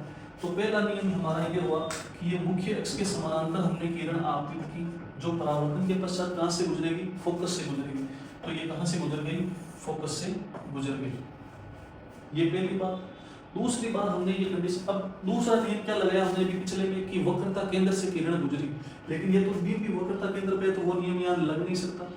तीसरा नियम कि कोई भी आपतित किरण फोकस से होके गुजरती है, ये फोकस है हमारा, यहाँ से कोई किरण आपतित होगी तो वो परावर्तन के पश्चात जो मुख्य अक्ष है उसके समानांतर हो जाएगी। तो ये मुख्य अक्ष के समांतर हो गई, ठीक बात है। तो जो पहली किरण थी हमारी ये वाली, ये और जो दूसरी है ये जहां पे मिलेगी वही हमारा क्या बन जाएगा, प्रतिबिंब बन जाएगा। तो जब आप पेंसिल स्केल वगैरह की सहायता से फिक्स मेजरमेंट के साथ ये काम करोगे तो एकदम एग्जैक्ट आपको प्रतिबिंब प्राप्त होगा, जैसा कि ये फिगर बना हुआ है। ठीक है, ये क्या है हमारा अवतल दर्पण है, और अवतल दर्पण है, इसमें अब की बार जो स्थिति सेकंड है हमारी, उसके अंदर हम किसकी बात कर रहे हैं कि जब बिंब कहाँ हो, वक्रता केंद्र पर हो। हमने 2 नियम लगाए, समानांतर जाने वाली किरण फोकस से होकर गुजरेगी और फोकस से जाने वाली किरण परावर्तन के पश्चात समानांतर हो जाएगी, और ये दोनों किरणें जहां मिल रही उस बिंदु पे क्या बन जाता है, प्रतिबिंब बन जाता है। तो देखो ये प्रतिबिंब कहाँ बना, वक्रता केंद्र सी पे तो बिंब था, और सी के नीचे की तरफ क्या बन गया, प्रतिबिंब बन गया। तो हमने क्या बात की थी अभी पहले कि जो ये मुख्य अक्ष है, ये मुख्य अक्ष है, इसके नीचे बनने वाले सभी प्रतिबिंब क्या होते हैं, उल्टे होते हैं। तो इसके कंक्लूजन में बात करो, प्रतिबिंब कैसा होगा, वास्तविक और उल्टा होगा। प्रतिबिंब कैसा होगा, वास्तविक और उल्टा होगा, वस्तु के समान आकार का होगा, और वक्रता केंद्र सी पर बनता है। ये तीनों चीजें आपको याद रखनी है। क्वेश्चन कैसे पुट अप हो सकता है, छोटा क्वेश्चन कैसे भी बन सकता है कि जब बिंब वक्रता केंद्र पर हो तो प्रतिबिंब कैसा बनेगा, या उसका आकार कैसा होगा, तो आकार कैसा होगा, वस्तु के समान आकार होगा। कहाँ बनेगा, वक्रता केंद्र सी पे ही बनेगा, तभी तो समान होगा। और कैसा बनेगा, वास्तविक और उल्टा बनेगा। तो जरूरी नहीं आपसे फिगर बनवाने का, कुछ बड़ा क्वेश्चन आएगा तो आपको फिगर बनाना पड़ेगा, किरण आरेख बनाना पड़ेगा। किरण आरेख बनाते समय ये जो चिन्ह लगाते हो दिशा, ये सबसे इंपॉर्टेंट है, और इसको आप चित्र नहीं लिखोगे, इसको क्या लिखोगे, किरण आरेख लिखोगे। तो ये हमारी हो गई दूसरी स्थिति, जब बिंब कहाँ हो, वक्रता केंद्र सी पर हो। तो अगली बात करते हैं हम नेक्स्ट स्थिति है हमारे पास, बिंब अनंत पर है। जब बिंब कहाँ है, अनंत पर। जब बिंब कहाँ पर है, अनंत पर। तो अनंत पर बिंब है, इसका मतलब क्या हुआ कि ये अनंत मान लिया, ये डॉट लगाने का मतलब है कि ये अनंत तक जा रहा है। तो यहाँ पे कोई एक बिंब हो गया हमारा ये। अब इसमें हमने एक रूल लगाया, देखो कि अनंत से एक मुख्य अक्ष के समांतर किरण आपतित की जाएगी, तो वो कहाँ से गुजरेगी, फोकस से गुजरेगी। वो कहाँ से गुजरेगी, फोकस से गुजरेगी। तो एक जैसे इधर से आपतित की, अब इसमें वक्रता केंद्र से तो आपतित करवा ही नहीं सकते, क्योंकि बिंब कहाँ है, अनंत में, वक्रता केंद्र तो यहीं पे आ जाता है। फिर इसके अंदर एक तिर्यक रेखा आपतित करते हैं, वो भी नहीं कर सकते, क्योंकि बिंब कहाँ है, अनंत पर कहाँ है, कहाँ से किस एंगल से वो आएगी वो फिक्स नहीं है। तो एक रेखा समांतर है, समांतर तो अनंत से आ सकती है, समांतर तो कहीं से भी आओ वो समांतर ही रहेगी। तो एक रेखा जब ऊपर से समांतर की और एक यहाँ से समांतर आपतित होगी, ये भी कहाँ से गुजरेगी, फोकस से होके गुजरेगी। तो दोनों रेखाएं मिल कहाँ रही है, फोकस बिंदु पे मिल रही है। तो फोकस बिंदु पे मिल रही है, इसका मतलब क्या हुआ, प्रतिबिंब कहाँ बनेगा, फोकस बिंदु पर बनेगा। तो यहां से कंक्लूजन क्या निकला कि जब बिंब अनंत पर हो तो देखो प्रतिबिंब कैसा बनेगा, वास्तविक और उल्टा बनेगा। प्रतिबिंब जब वास्तविक बनेगा तो उल्टा ही बनेगा, ये ध्यान रख के चलो। तो यहाँ पे प्रतिबिंब कैसा बना, वास्तविक एवं उल्टा, बिंब से अत्यधिक छोटा, कि ये तो एक बिंदु के आकार का बन रहा है, फोकस बिंदु पे बन रहा है, मतलब बिंदुवत आकार का प्रतिबिंब बन रहा है। तो वो कैसा होगा, बिंब से अधिक छोटा होगा और कहाँ बनेगा, फोकस एफ पर बनता है। तो ये तीनों कंडीशन भी आपको याद रखनी है। तीसरी स्थिति में बिंब कहाँ पे था, अनंत पे था, अनंत से दो समांतर किरणें आपतित की, परावर्तन के पश्चात फोकस से गुजरी तो फोकस से वो क्या हो गई, मिल गई। तो हमारा प्रतिबिंब कैसा बनेगा, जब बिंब अनंत पर है तो प्रतिबिंब वास्तविक और उल्टा, बिंब से अधिक छोटा और फोकस एफ पर बनता है। ये ध्यान रखने योग्य बात है। नेक्स्ट इसके अंदर चलते हैं, अगली कंडीशन है हमारे चौथी स्थिति के अंदर हम बात कर रहे हैं, जब बिंब अवतल दर्पण के वक्रता केंद्र सी, जब बिंब कहाँ हो, वक्रता केंद्र सी और फोकस एफ के मध्य हो। इसको ध्यान से समझना। देखो ये तो हमारा क्या हो गया, अवतल दर्पण हो गया, जिसकी ये तो हो गई पारदर्शी सतह और अंदर की पृष्ठ होगी परावर्तक पृष्ठ होगी। बिंब कहाँ है, ये हमारा सी है वक्रता केंद्र, ये हमारा फोकस बिंदु है, इनके बीच में कहीं पे बिंब स्थित है। जब इस स्थिति में प्रतिबिंब किस प्रकार का बनेगा, तो देखो यहाँ से सबसे पहला बिंब अगर फोकस के उधर है तो देखो समानांतर मुख्य अक्ष के समांतर किरण आपतित करने पर परावर्तन के पश्चात फोकस से होके गुजरेगी। ये एक नियम तो ये यूज हो गया। दूसरा, यहाँ पे वक्रता केंद्र सी है हमारे पास, तो दूसरा वही यूज कर लेते हैं कि वक्रता केंद्र से कोई भी किरण आपतित हुई वो परावर्तन के पश्चात वापस उसी पथ पे चली जाती है। दो नियम अप्लाई करते हैं, दोनों नियम अप्लाई हो गए तो अब देखो बिंब कहाँ बन रहा है, ये तो सी हो गया, सी के इधर बन रहा है और नीचे की तरफ बनेगा तो उल्टा बनेगा। उल्टा बनेगा जब वास्तविक बनेगा, और स्थिति क्या बताएंगे कि या तो आप बोल सकते हो वक्रता केंद्र सी से परे बनेगा, या बोल सकते हो अनंत तथा वक्रता केंद्र सी के मध्य कहीं पे बनेगा। तो ये कब स्थिति है, जब बिंब कहाँ था, बिंब ए बी कहाँ था, सी और एफ, वक्रता केंद्र सी और फोकस बिंदु एफ के मध्य था, तो प्रतिबिंब कहाँ बनेगा, यहाँ बनेगा। तो इसका देखो सब सेम है, सिंपल सी गणित है, दो दो नियम अप्लाई करो अपने आप बन जाएगा। और 3-4 बार प्रैक्टिस करोगे जब अपने आप आपको आइडिया लगने लग जाएगा किस प्रकार ये बनते हैं। तो अब इसका कंक्लूजन क्या निकला, जब जो वस्तु थी वो वक्रता केंद्र सी और एफ के मध्य थी, तो प्रतिबिंब कैसे बना, वास्तविक और उल्टा बना। वस्तु के आकार से बड़ा, वस्तु से बड़ा, वस्तु तो छोटी थी, जितना दूर बनेगा उतना ही बड़ा बनेगा। इस वस्तु से इधर बनता कहीं पे तो छोटा होता, इधर आगे आ गया तो बड़ा हो गया। वक्रता केंद्र सी से परे बनता है, या तो वक्रता केंद्र सी से परे बनता है ऐसा बोल सकते हो, या इसमें ऐसा बोल सकते हो कि वक्रता केंद्र सी तथा अनंत के मध्य बनता है। तो ये चीज है। अभी हमने बात की सी और एफ के मध्य, सिंपल सी बात है, वो 4 नियम उनको अच्छे से समझो, ये पता करो कि कौन सा अप्लाई हो रहा है इसके अंदर, और जो अप्लाई, अब इसमें देखो एक चीज, एक नियम हो रहा है इसके अंदर कि जब फोकस से होके गुजरेगी आपतित किरण, ये गुजरेगी फोकस से, तो परावर्तन के पश्चात मुख्य अक्ष के समानांतर हो जाती है। मुख्य अक्ष की क्या हो जाती है, समांतर। अगर ये नहीं लगा के ये नियम भी लगाओगे तो ये दोनों रेखाएं कहाँ मिलेगी, यही मिलेगी जहां ऊपर वाले से मिल रही है। समझ रहे हो कि वक्रता केंद्र से गुजरा तो इसी पथ पे आ गया। मान लो आपने ये नियम नहीं लगाना है, आपने ये लगाना है कि भाई फोकस हमारे पास इधर है और बिंब इससे इधर है, तो हम फोकस से गुजार के इसको समानांतर कर देंगे, तो फोकस से गुजर के परावर्तन के पश्चात समांतर होगी तो भी ये प्रतिबिंब यहीं पे ही बनेगा। तो आप कोई से भी नियम का प्रयोग कर सकते हो, ये ध्यान रखने वाली बात है। अब देखो नेक्स्ट चलते हैं, अगली स्थिति है हमारी, बिंब फोकस एफ और ध्रुव पी के बीच है। जब बिंब कहाँ है, फोकस एफ और ध्रुव पी, ये हमारा हो गया फोकस एफ, ये हमारा हो गया ध्रुव पी, ये हो गया हमारा अवतल दर्पण। तो फोकस एफ और पी के बीच में है, तो देखो कौन कौन से नियम लगेंगे। एक तो जैसे फोकस से तो गुजार ही नहीं सकते क्योंकि फोकस तो पीछे रह गया, तो अब कौन सा बचता है, अब एक तो है कि भाई समांतर जाके और फिर फोकस से गुजरेगी, ठीक है, और एक उसमें भी फोकस पीछे रहेगी, आप बुझा सकते हो, कोई दिक्कत वाली बात नहीं है। लेकिन एक नियम हमने पढ़ा था कि एक तिर्यक रेखा जब ध्रुव P पे आपतित होती है तो उसी एंगल के साथ वो वापस क्या हो जाती है, परावर्तित हो जाती है, और I और R का मान क्या होता है, समान होता है। एक तो ये हो गया, और दूसरा क्या है कि जब वक्रता केंद्र से ये आपतित होती है तो परावर्तन के पश्चात इसी पथ पे आ जाती है। तो अब देखो ये लाइन तो जा रही है इधर और ये लाइन जा रही है नीचे की तरफ, यानी कि ये इस दिशा में कहीं पे भी नहीं मिलेगी। हम ऐसा भी नहीं बोल सकते कि अनंत पे मिलेगी, क्योंकि इस डायरेक्शन में कोई जाएगा तो कहीं पे भी मिलने की कोई भी संभावना नहीं। तो जब कोई संभावना नहीं बनती तो हम क्या करते हैं, उसका आभासी प्रतिबिंब बनाने की कोशिश करते हैं कि कहाँ मिलती हुई प्रतीत होती है। तो इन रेखाओं को हम पीछे की तरफ बढ़ाएंगे, तो ये यहाँ पे मिल जाएगी, और ऊपर की तरफ मुख्य अक्ष से ऊपर की तरफ मिलेगी तो प्रतिबिंब भी कैसा बनेगा, सीधा बनेगा। ये हमने बात की, नीचे बनता है तो उल्टा बनता है, ऊपर बनता है तो सीधा बनता है। और ये क्या है, हमने इमेजिन किया है कि ये रेखाएं पीछे जाएगी तो इधर जाएगी, और यहाँ पे बनेगा तो सीधा बनेगा, ठीक है, यहाँ पे मिल रही है आभासी रूप से। तो देखो प्रतिबिंब कैसा बना, ये इंपॉर्टेंट कंडीशन, इसको ध्यान रखना है। कब, जब बिंब जो AB बिंब है हमारा वो कहाँ स्थित था, फोकस F और ध्रुव P के मध्य। हमने नियम कौन सा लगाया कि तिर्यक रेखा जिस एंगल से आपतित होती है उसकी एंगल से वापस तिर्यक रूप से परावर्तित हो जाती है, और दूसरी C से गुजरेगी तो C से ही वापस चली जाएगी।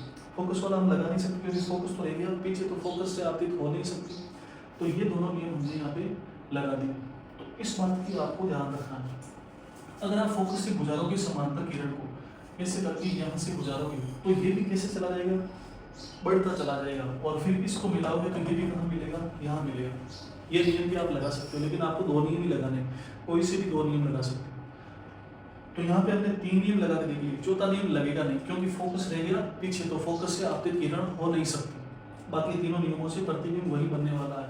तो कंक्लूजन क्या निकला कि जब फोकस F और ध्रुव P के मध्य हो तो यहाँ देख के बताओ प्रतिबिंब कैसा बना, सीधा बना, सीधा बनेगा, आभासी बनेगा, आभासी और सीधा। ये आकार में छोटा था, क्या इसे बड़ा दिख रहा है क्या, बिल्कुल दिख रहा है। तो बिंब के आकार से बड़ा और दर्पण के पीछे बनता है, ये दर्पण के आगे का हिस्सा हो गया, ये पीछे का हिस्सा हो गया। तो प्रतिबिंब किधर बन रहा है, पीछे की तरफ बन रहा है। तो बिल्कुल ध्यान से ध्यान देने वाली बात है और अच्छे से समझने वाली बात है कि बिंब अगर यहाँ पे है तो प्रतिबिंब किस प्रकार से बनेगा।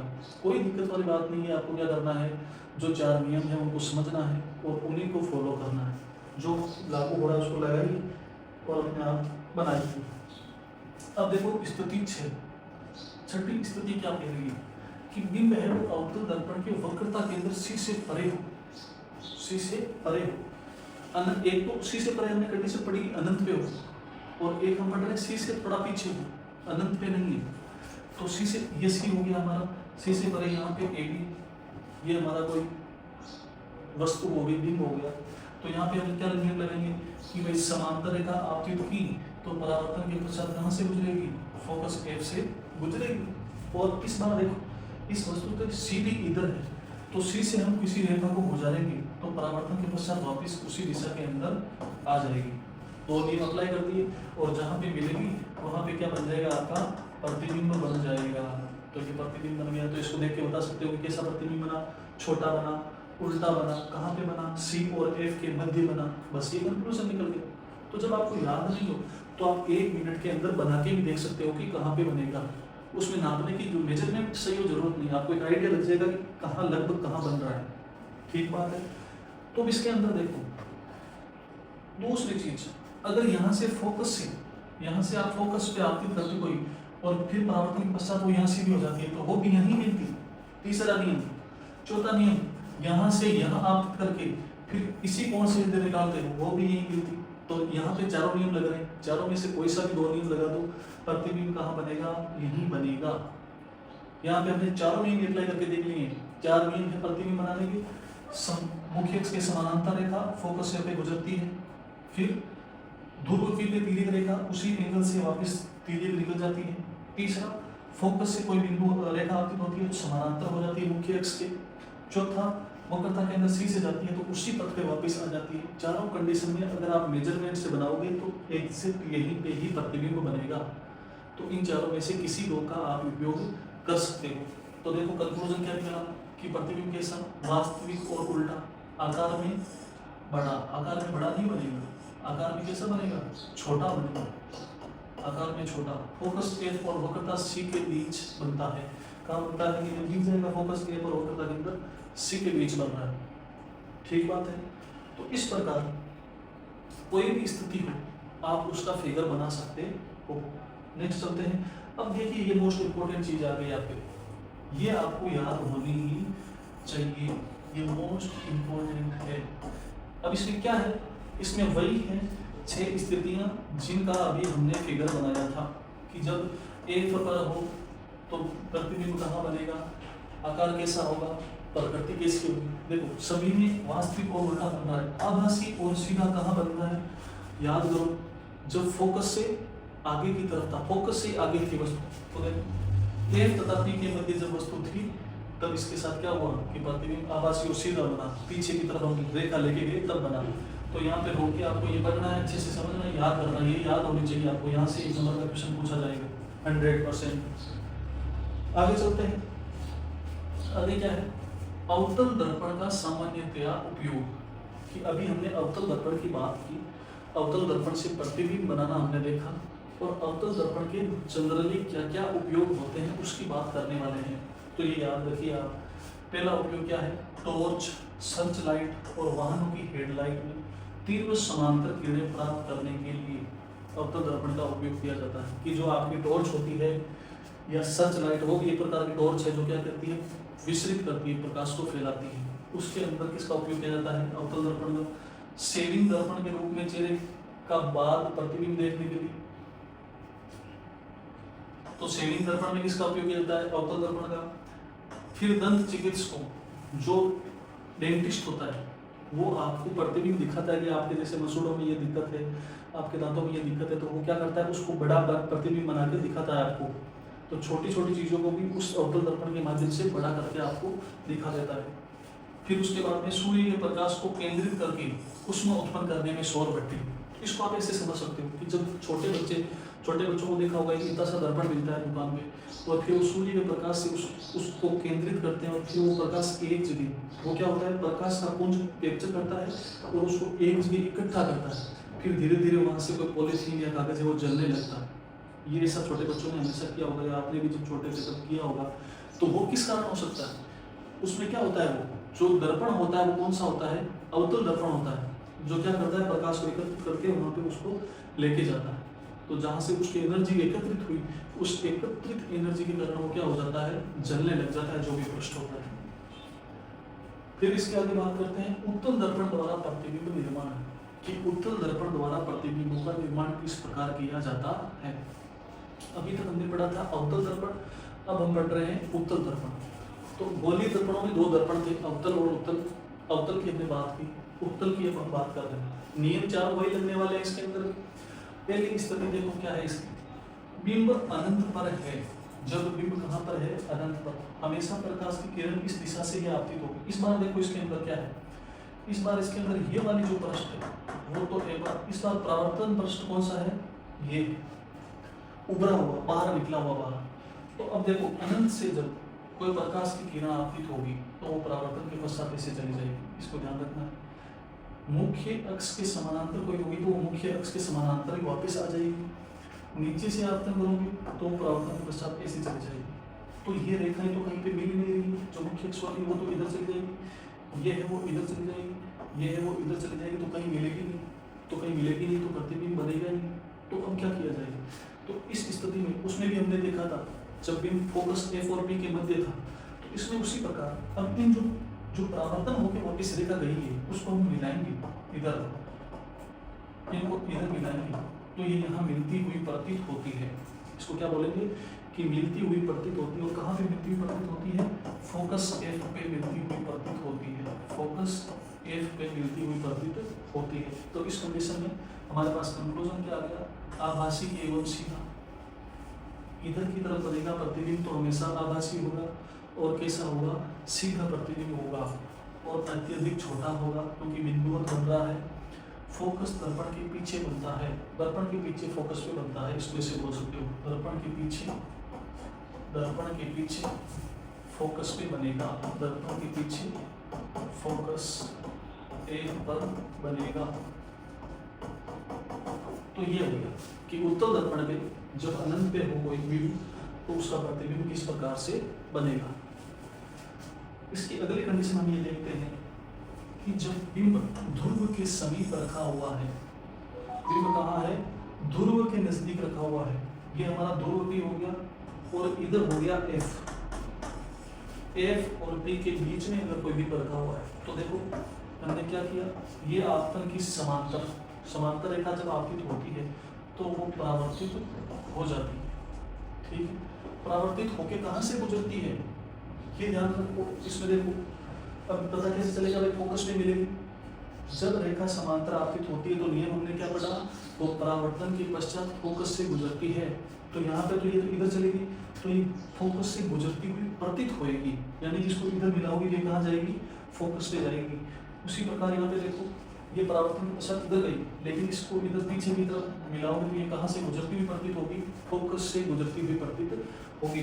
फिर दूसरा इसने क्या किया कि कोई भी रेखा को जब आप सी पे पर, इसका होता था कि इधर सी है तो इधर भी कहीं कहीं क्या होगा, सी होगा। जैसे कोई भी दर्पण देखो, ये दर्पण है, यहाँ पे एफ है तो इसी समान दूरी पे एफ होगा, यहाँ सी है तो इसी समान दूरी पे क्या होगा, सी होगा। तो यहाँ से क्या किया जा रहा है कि आप इस किरण को सी के ऊपर आपतित कर रहे हो, तो यहाँ तक तो आगे और आगे आपतित होती हुई प्रतीत होगी, तो वो वापस इसी डायरेक्शन में वापस आ जाएगी, जिस डायरेक्शन में गई उसी डायरेक्शन में क्या हो गया, वापस आ गई। तो ये चीज ध्यान रखना। इसमें एक नियम हमारा है कि फोकस से जब गुजरती है तो समांतर हो जाती है, तो फोकस से गुजर नहीं सकती क्योंकि फोकस पीछे रह गया है। उसके बाद में एक नियम हमारा है कि इस ध्रुव पे आपतित होगी यहाँ पे, और वो इसी एंगल के साथ क्या हो जाती है, वापस रिफ्लेक्ट हो जाती है, परावर्तित हो जाती है। तो ये कहाँ मिलने वाली है, तो इसको भी मिलाओगे, उधर लंबा करोगे तो उधर वो भी नीचे चले जाएगा। तो नियम कौन सा काम आएगा, एक तो जो समांतर रेखा आपतित हुई तो वो उसी वापस परावर्तित होकर फोकस पे, या तो फोकस से गुजरेगी, और उत्तल दर्पण है तो फोकस से गुजरती हुई प्रतीत होएगी। दूसरी सी के ऊपर जाएगी यहाँ पे तो उसी डायरेक्शन में वापस आ जाएगी। तो ये दोनों बिंदु कहाँ मिल रहे हैं, जहाँ मिल रहे हैं वहीं पे क्या बन जाएगा, प्रतिबिंब बन जाएगा। यहाँ पे प्रतिबिंब बन गया, वस्तु से छोटा बन रहा है, सीधा बन रहा है, और अब उत्तल दर्पण के दूसरी तरफ बन रहा है, परावर्तक पृष्ठ के दूसरी तरफ बन रहा है या परे बन रहा है, छोटा बन रहा है। तो कंक्लूजन क्या निकला, आभासी एवं सीधा छोटा दर्पण के पीछे ध्रुव पी और एफ के मध्य, ये लिखने की बात है, ये ध्रुव पी है, ये फोकस एफ है, इनके बीच में बन गया। तो इससे हम स्थिति भी बता सकते हैं कि यहाँ पे बनेगा। तो ये हमने दो स्थितियों की बात कर ली उत्तल दर्पण में। अब उत्तल दर्पणों का उपयोग कहाँ किया जाता है, वाहनों के पश्चदर्शी दर्पणों के रूप में, जो गाड़ियों के अंदर शीशे लगे होते हैं जिससे हम पीछे की तरफ साइड मिरर होते हैं, पीछे की तरफ देखने का प्रयोग करते हैं, वो क्या करते हैं, बहुत लंबी दूरी को कैप्चर करते हैं। तो बहुत लंबी दूरी को छोटा इमेज बनाने के लिए अभी हमने पढ़ा था प्रतिबिंब कैसे बनते हैं, बिंब से छोटे बनते हैं। अब जैसे साइड में ट्रक चल रहा है, अगर ट्रक जितना प्रतिबिंब बनेगा तो वो तो उस मिरर में नहीं आएगा, तो उस ट्रक का छोटा प्रतिबिंब बनाने के लिए किसका प्रयोग किया जाता है, उत्तल दर्पण का प्रयोग किया जाता है। इसलिए वाहनों में जो साइड मिरर है उसमें किसका उपयोग किया जाता है, उत्तल दर्पण का। वो क्या करता है, आभासी और सीधा प्रतिबिंब बनाता है और छोटा बनाता है। तो इस चीज का आपको ध्यान रखना है। फिर इसमें दूसरा है स्प्लिट लैंपों में परावर्तक और प्रतिष्ठानों की सुरक्षा दर्पणों में। प्रतिष्ठानों की सुरक्षा दर्पणों का मतलब क्या हुआ कि जैसे आप इधर बैठे हो, आपको पीछे का पूरा देखना है कि पीछे क्या हो रहा है, तो वहाँ पे मिरर लग गया। तो इन सब चीज़ों के अंदर किसका उपयोग किया जाता है, उत्तल दर्पणों का उपयोग किया जाता है। तो इसलिए इंपॉर्टेंट क्वेश्चन ये बनता है कि वाहनों में पश्च दर्पणों में उत्तल दर्पण का प्रयोग क्यों किया जाता है, क्योंकि गाड़ी पीछे चल रही है, अगर वो उल्टी दिखेगी तो आप कंफ्यूज हो जाओगे, डिस्टर्बेंस होगा आपको ड्राइविंग के अंदर। तो उसका प्रतिबिंब कैसा बनता है, सीधा। अवतल दर्पण तो क्या करता है, प्रतिबिंब को उल्टा बना देता है, उत्तल दर्पण सीधा बनाता है और छोटा बनाता है, ताकि छोटा बनेगा तो आप और ज्यादा चीजें उसमें कैप्चर कर सकते हो। अब है गोलीय दर्पणों द्वारा परावर्तन के लिए चिन्ह परिपाटी, सबसे इंपॉर्टेंट है। अगर चिन्ह आपने उल्टा लगाया, गलत लगाया, तो आपका सारा सिस्टम गलत हो जाएगा। तो इसमें देखो क्या है, बिंब हमेशा दर्पण के बाईं ओर रखी जाती है।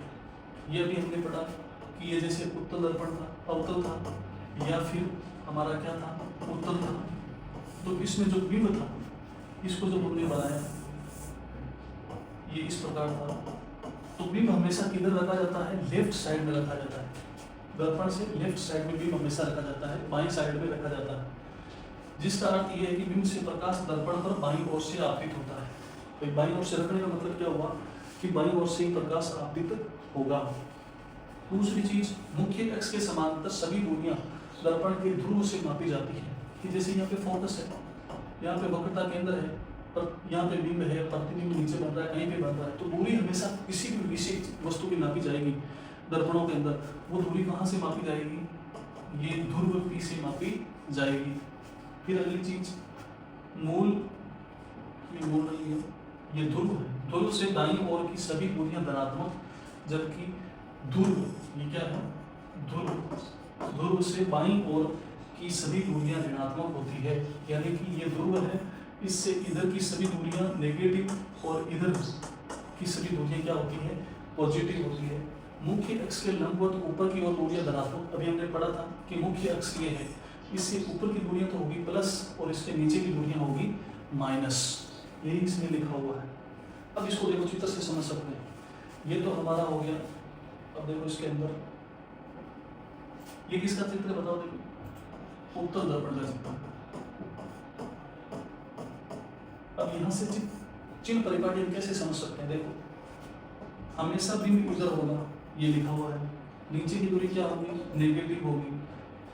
इसकी उत्तल नहीं है, ये भी उत्तल हो गया, ये भी उत्तल हो गया, दोनों सेम ही हो गए।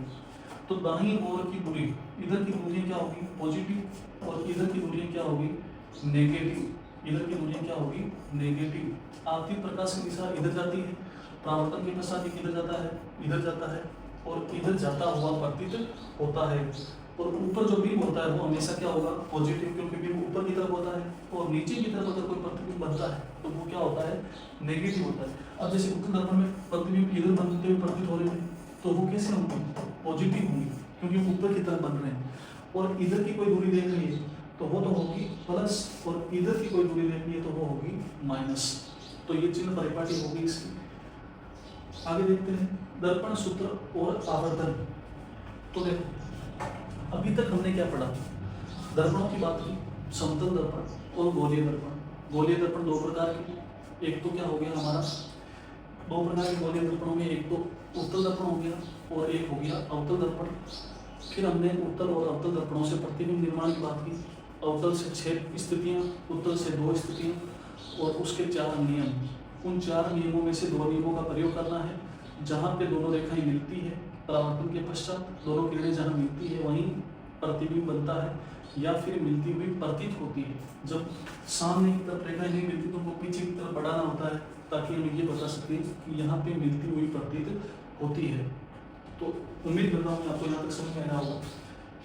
एक बार आप इसको रिवाइज कीजिए ताकि आगे चल सकें।